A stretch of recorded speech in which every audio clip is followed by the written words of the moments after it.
નમસ્કાર. અત્યારના સમયની અંદર ઘણીવાર એવા પ્રશ્નો બને છે કે કોઈ દીકરા અથવા દીકરી ઉપર વશીકરણના પ્રયોગો થઈ રહ્યા છે.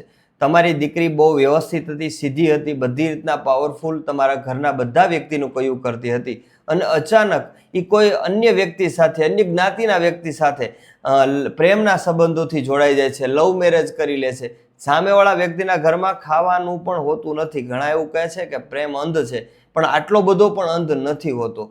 તો આ કયા કારણોસર બને છે એ જાણતા પહેલા કમેન્ટની અંદર જય માતાજી લખવાનું ભૂલતા નહીં. તો આને કહેવામાં આવે છે વશીકરણ પ્રયોગ.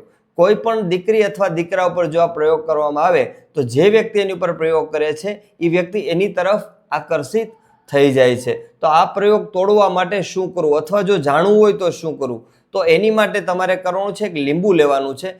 જે પણ વ્યક્તિ ઉપર તમને એમ લાગે કે આની ઉપર વશીકરણ છે તેની ઉપર 3 વાર ઉતારવાનું છે અને તમારે ગેસ ઉપર મૂકી દેવાનું છે. નોર્મલી શું થાય છે કે લીંબુ ફાટે છે, પણ જો એની ઉપર કોઈ પણ બુરી નજર અથવા વશીકરણનો પ્રયોગ હશે તો લીંબુ ફાટશે નહીં, પણ આખું લીંબુ કાળું પડી જશે. આ પ્રયોગ કરી લેજો. અને જો વશીકરણ કરેલો હોય તો એ દૂર કઈ રીતે કરવું એ હું આવતા વિડીયોમાં જણાવીશ. એટલે મારા પેજને ફોલો કરવાનું ભૂલતા નહીં. શુભમસ્તુ.